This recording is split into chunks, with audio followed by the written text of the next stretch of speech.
A NASA esperava que Titã fosse apenas mais uma lua gelada, um mundo congelado coberto por uma névoa.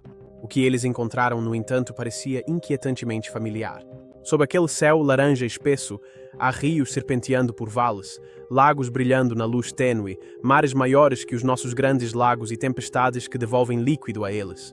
É o único outro lugar no sistema solar com líquidos estáveis em sua superfície, e só isso já o torna extraordinário. No entanto, quanto mais a NASA estuda Titã, mais ele se recusa a se encaixar nas regras.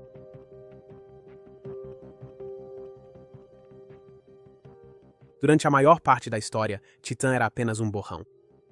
Mesmo com nossos melhores telescópios, tudo o que víamos era uma bola laranja enevoada, sua superfície escondida atrás de camadas de fumaça. Essa névoa era tão espessa que bloqueava quase toda a luz visível, deixando Titã como um dos lugares mais misteriosos do sistema solar. Os cientistas podiam medir seu tamanho, um diâmetro de cerca de 5.150 quilômetros, maior que o planeta Mercúrio, estimar sua densidade e saber que era a maior lua de Saturno, a maior entre os 274 satélites conhecidos do gigante gasoso. Mas além disso, os detalhes de sua superfície eram apenas suposições. Alguns achavam que Titã poderia ser coberto por um oceano global.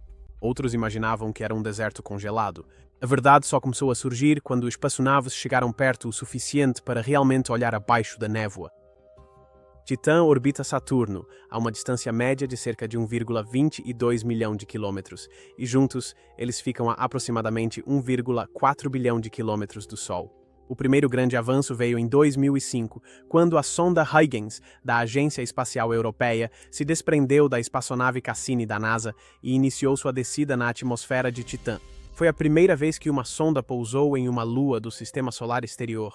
Por mais de 2 horas, a Huygens caiu pelos céus alaranjados de Titã, com paraquedas reduzindo sua velocidade enquanto câmeras e instrumentos enviavam dados de volta.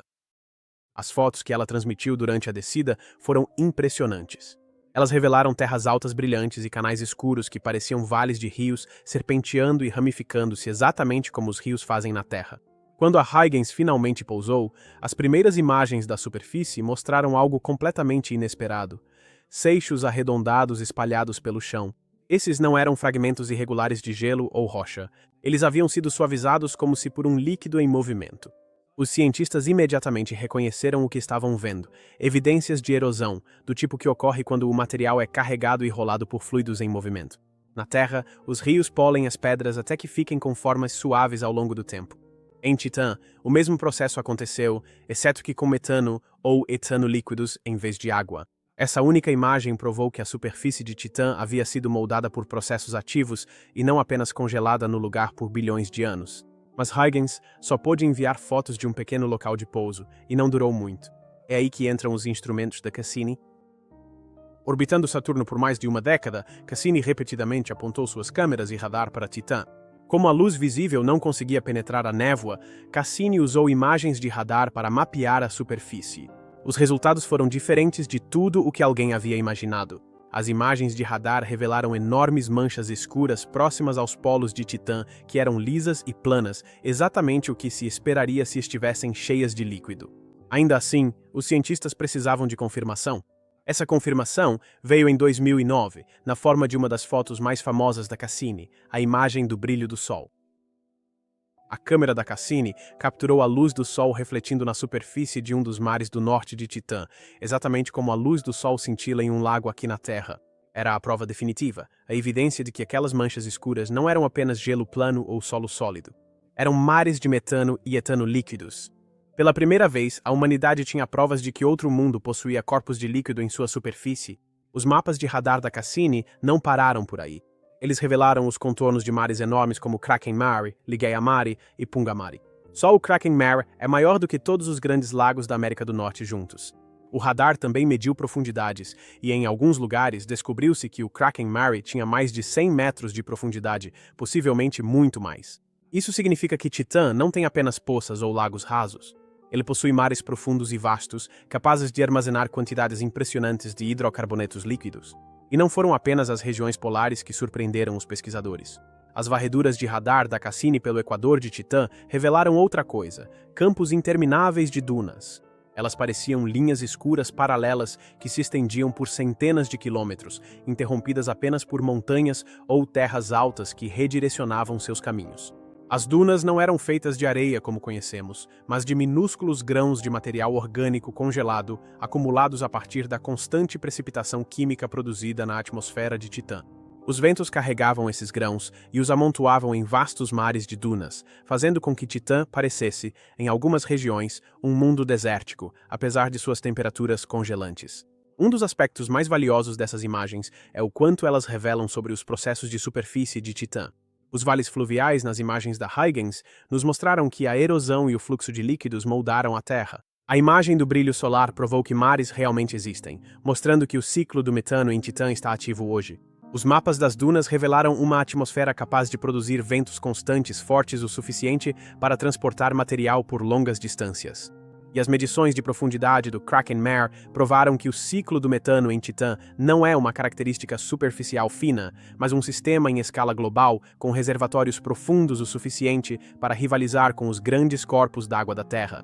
Juntas, essas imagens transformaram Titã de um mistério nebuloso em um lugar com paisagens que podíamos reconhecer, mesmo que fossem construídas sobre uma química alienígena. Elas nos mostraram um mundo onde a chuva cai do céu, rios cortam vales, dunas avançam pelas planícies e mares se espalham por bacias polares. Cada imagem era uma janela direta para processos que antes eram apenas teóricos. Sem essas imagens, Titã ainda seria apenas especulação. Com elas, tornou-se real, um lugar onde poderíamos realmente imaginar estar, mesmo que fosse a linha costeira ou o deserto mais estranho que alguém já viu.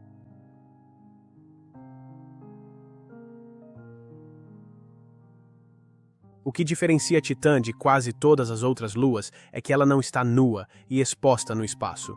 Ela é envolta por uma verdadeira atmosfera, mais espessa e pesada do que a da Terra, um manto de gás que faz com que pareça mais um pequeno planeta do que um satélite. Se você estivesse na superfície de Titã, sentiria o peso do ar pressionando você com cerca de 50% mais pressão do que ao nível do mar aqui na Terra. Isso é notável para uma lua, porque a maioria das luas nem sequer consegue reter uma atmosfera. É essa atmosfera que dá a Titã sua aparência característica.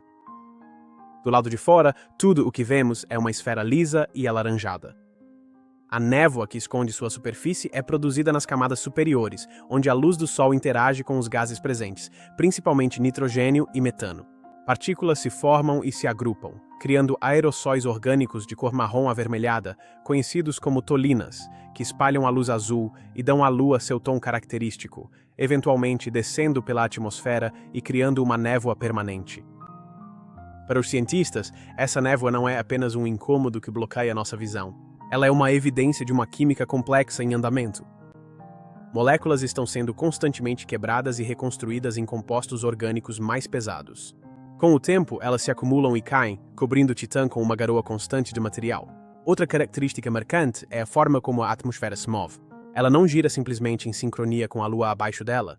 Dados da Cassini mostraram que os ventos nas altas camadas do céu de Titã podem ultrapassar a superfície, criando o que os pesquisadores chamam de superrotação. Isso significa que as camadas superiores do ar completam uma volta ao redor do planeta mais rápido do que a própria Titã gira. Na verdade, enquanto Titã leva cerca de 16 dias terrestres para dar uma volta completa, sua atmosfera superior pode circundar toda a Lua em apenas um dia terrestre, impulsionada por ventos zonais poderosos que chegam a até 200 metros por segundo, aproximadamente 16 vezes mais rápido que a superfície da Lua. Não é o tipo de comportamento que você esperaria de um mundo distante e congelado, e isso nos mostra que o sistema climático de Titã tem seu próprio ritmo estranho, algo que os cientistas ainda estão tentando entender. Há também a questão das estações de Titã. À medida que Saturno orbita o Sol, Titã se inclina e se desloca de maneiras que alteram a quantidade de luz que cada hemisfério recebe. Essas diferenças sutis são suficientes para colocar padrões em movimento, formando células de circulação na atmosfera que mudam ao longo do tempo. A Cassini observou sistemas de nuvens se formando em um hemisfério, crescendo e depois desaparecendo lentamente à medida que as estações mudavam. O ciclo se repete à medida que a luz solar passa a favorecer o lado oposto da Lua.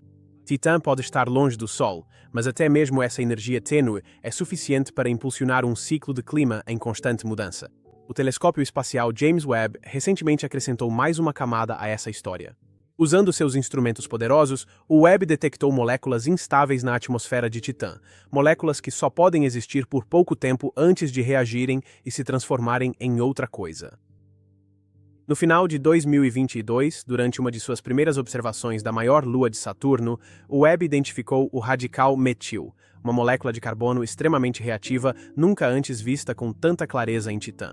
Acredita-se que esse composto seja um intermediário fundamental na formação de moléculas orgânicas mais complexas.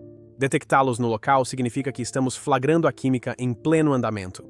Em vez de ver apenas a névoa que eventualmente se forma, os cientistas agora conseguem observar as reações individuais à medida que acontecem. É a evidência mais clara até agora de que os céus de Titã não são estáticos. Eles estão cheios de atividade. Tudo isso mostra que a atmosfera de Titã não é apenas uma camada de gás.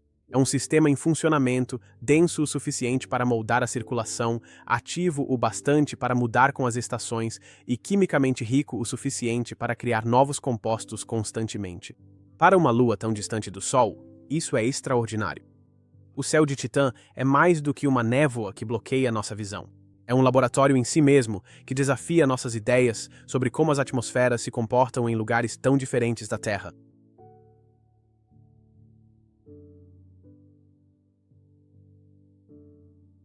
Quando os cientistas falam sobre Titã, a conversa sempre acaba indo para a química.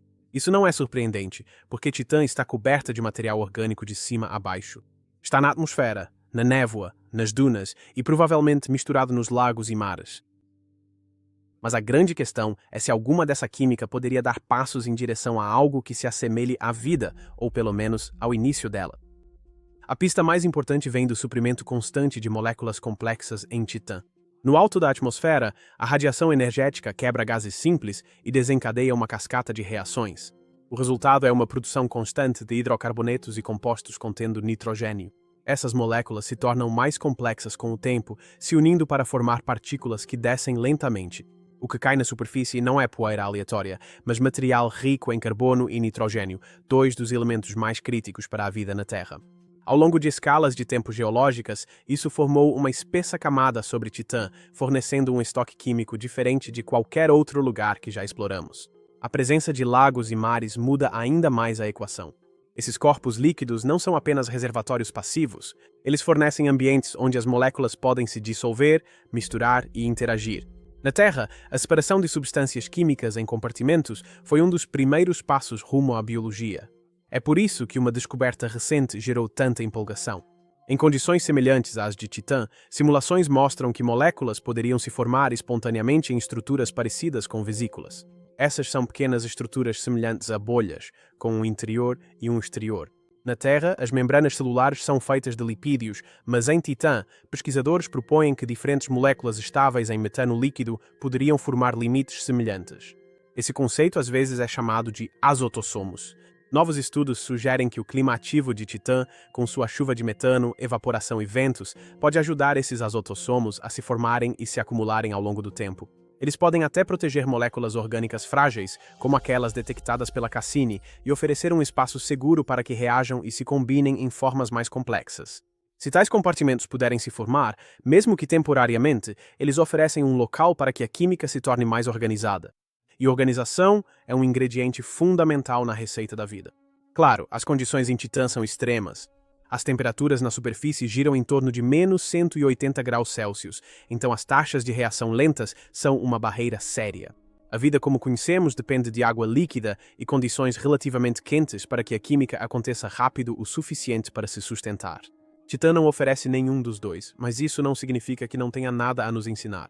Mesmo sem biologia ativa, as reações químicas que ocorrem lá podem espelhar de perto a química prebiótica que preparou o terreno para a vida na Terra primitiva. Nesse sentido, Titã funciona como um laboratório que jamais poderíamos construir, um experimento natural acontecendo em escala planetária há bilhões de anos. A possibilidade de um oceano oculto sob a crosta de Titã torna tudo ainda mais intrigante. Acredita-se que esse oceano seja composto de água misturada com amônia, mantido em estado líquido pelo calor e pressão internos. Ao contrário da superfície, ele pode ser mais hospitaleiro a reações semelhantes às que um dia deram origem à vida aqui. Se o material da superfície algum dia se misturar com esse oceano interior, por meio de fraturas ou erupções criovolcânicas, então Titã pode abrigar dois laboratórios paralelos, um testando uma química exótica baseada em metano na superfície e outro testando uma química baseada em água abaixo dela. Para os cientistas, essa natureza dual é o que torna Titã tão valioso. Ela não nos mostra apenas um caminho para a complexidade, mas demonstra dois caminhos muito diferentes coexistindo no mesmo mundo. Ao estudá-la, não estamos apenas procurando vida diretamente, estamos testando quão flexíveis podem ser as condições para a vida, quantos caminhos a química pode seguir antes de se transformar em biologia, e se o que aconteceu na Terra é apenas um exemplo entre muitas histórias possíveis. É por isso que Titã se tornou um dos alvos mais importantes na busca por habitabilidade. Isso nos impulsiona a pensar além dos limites familiares. Isso nos obriga a perguntar se a vida realmente precisa da receita que conhecemos, ou se pode surgir a partir de ingredientes e processos que não se parecem em nada com os nossos. Titã talvez nunca abrigue organismos que reconheceríamos, mas já está nos mostrando que os blocos fundamentais da complexidade não estão confinados à Terra.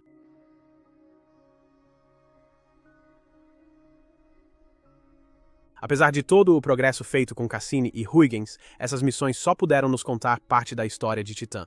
A Huygens pousou uma vez em um único lugar e durou apenas algumas horas. A Cassini orbitou Saturno por mais de uma década, mas só pôde estudar Titã de cima. Para entender Titã em detalhes, os cientistas precisam de uma forma de explorá-lo diretamente em vários locais durante anos seguidos. É aí que entra a próxima missão da NASA. A Dragonfly é diferente de tudo o que já enviamos para outro mundo. Em vez de um rover que rasteja pelo solo ou de um módulo fixo, a Dragonfly é um veículo voador. Ela foi construída com 8 rotores como um drone de grande porte e projetada especificamente para as condições únicas de Titã. A atmosfera densa e a gravidade mais baixa tornam o voo mais fácil lá do que na Terra. Com muito menos peso para levantar e um ar mais espesso para impulsionar, uma nave que teria dificuldades aqui pode percorrer grandes distâncias em Titã com relativamente pouca energia. Essa vantagem significa que a Dragonfly não ficará presa em um único local. Ela pode decolar, explorar o terreno e voar para locais de pouso totalmente novos, abrindo um tipo de exploração que nunca tentamos antes em outro planeta ou lua. O plano é que a Dragonfly seja lançada em 2028 e chegue a Titã em meados da década de 2030. Assim que pousar, seu primeiro lar será na região equatorial conhecida como Campos de Dunas de Shangri-La. A partir daí, ela irá expandir gradualmente seu alcance, saltando de um local para outro. Cada nova parada será cuidadosamente escolhida, dando aos cientistas a oportunidade de comparar diferentes tipos de terreno, dunas, planícies geladas, possíveis antigos leitos de rios e até mesmo os vestígios de crateras de impacto. Cada local será estudado com instrumentos a bordo projetados para analisar a composição química e as propriedades da superfície. Um dos principais objetivos da Dragonfly é examinar em detalhes o material orgânico de Titã. Cassini e Huygens nos deram evidências de que moléculas complexas existem, mas não puderam nos dizer exatamente até onde essa química chegou. A Dragonfly levará instrumentos capazes de identificar esses compostos diretamente, incluindo espectrômetros de massa que podem distinguir estruturas químicas e determinar se a superfície de Titã possui moléculas que se assemelham aos precursores da vida. Se a química de Titã avançou em direção à complexidade, além do que esperamos, a Dragonfly é a missão que pode revelar isso. A Dragonfly também investigará a geologia de Titã. Sua capacidade de voar longas distâncias significa que ela pode alcançar crateras que podem expor material debaixo da superfície. Essas áreas são importantes porque os impactos podem fornecer calor e energia, desencadeando reações químicas que não ocorrem em outros lugares. Ao coletar amostras tanto das dunas quanto das crateras, a Dragonfly fornecerá uma visão mais ampla de como a superfície de Titã mudou ao longo do tempo e como sua química varia em diferentes ambientes. Outro aspecto da missão é testar a atmosfera e o clima de Titã diretamente da superfície. Os instrumentos irão monitorar o vento, a temperatura e outras condições enquanto a Dragonfly se desloca. Isso dará aos cientistas uma nova compreensão sobre o clima de Titã e como sua atmosfera interage com o solo abaixo. Isso também proporcionará uma experiência valiosa para o desenvolvimento de futuras missões, já que Titã é um dos mundos mais promissores para a exploração contínua. O que torna a Dragonfly especialmente empolgante é a forma como ela expande nossa abordagem à ciência planetária. Em Marte, os robôs exploradores mudaram a maneira como estudamos planetas ao nos dar mobilidade. Em Titã, a Dragonfly levará esse conceito ainda mais longe ao nos proporcionar voo. Em vez de avançar apenas alguns metros por dia, ela pode percorrer quilômetros em um único voo, escaneando novos horizontes e depois pousando para um estudo detalhado. Essa capacidade transforma Titã de um mundo distante, visto em fragmentos, em um lugar que podemos explorar de forma sistemática. Quando a Dragonfly começar a enviar seus dados, ela não apenas responderá a perguntas sobre a química e a geologia de Titã, mas também mudará a forma como pensamos sobre a habitabilidade no sistema solar. Se ela encontrar evidências de que os compostos orgânicos de Titã se organizaram de maneiras inesperadas, isso nos forçaria a reconsiderar os limites da biologia. Mesmo que não encontre, a missão proporcionará uma visão sem precedentes de como um mundo alienígena pode funcionar com sistemas que se assemelham aos da Terra em forma, mas não em substância. A Dragonfly é mais do que apenas mais um passo na exploração. É uma maneira totalmente nova de abordar um mundo. Ao voar pelos céus de Titã, pousar em vários locais e coletar amostras de materiais em diferentes paisagens, ela promete transformar especulação em evidência concreta. Por décadas, Titã foi um lugar de indícios e mistérios. A Dragonfly é a missão que finalmente nos dará respostas.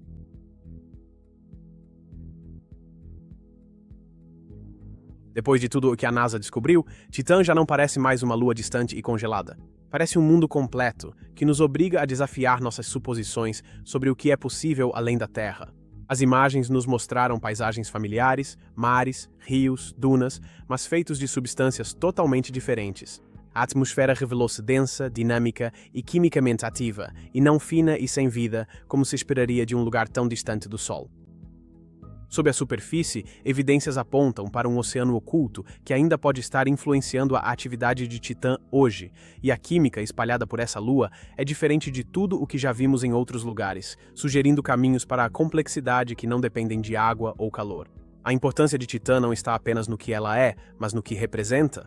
É a prova de que a Terra não é o único lugar onde ciclos naturais podem esculpir paisagens e moldar climas. Titã nos mostra que processos planetários, erosão, clima, circulação, atividade interna não são exclusivos do nosso mundo. Eles podem surgir em condições alienígenas, produzindo resultados que parecem estranhamente familiares, mas funcionam sob regras completamente diferentes. Isso significa que a busca por habitabilidade não pode se limitar a ambientes semelhantes ao da Terra. Se Titã existe aqui, orbitando Saturno, então algo parecido pode existir em outros lugares também, ao redor de estrelas distantes com condições muito diferentes. É por isso que a Dragonfly é tão importante. Não se trata apenas de explorar uma lua, é sobre testar os limites da própria habitabilidade. Se a química de Titã deu até mesmo um pequeno passo em direção à organização, isso nos mostra que a vida não precisa ser como é na Terra. Se, por outro lado, a química permaneceu puramente química, Titã ainda nos oferece o exemplo mais claro de quão complexos sistemas pré-bióticos podem se tornar sem que a biologia jamais se inicie. Qualquer uma das respostas muda a forma como pensamos sobre a vida no universo. No fim das contas, Titã é um lembrete de que o universo tem mais imaginação do que nós. Um mundo envolto em névoa, com mares de metano líquido e dunas feitas de orgânicos congelados, não deveria existir de acordo com nossas expectativas simples sobre luas, e ainda assim existe. Enquanto nos preparamos para o próximo capítulo com a Dragonfly, a questão já não é mais se Titã é interessante. É o quanto mais ela nos forçará a reconsiderar, quando finalmente a virmos de perto, através de múltiplas paisagens, por anos a fio.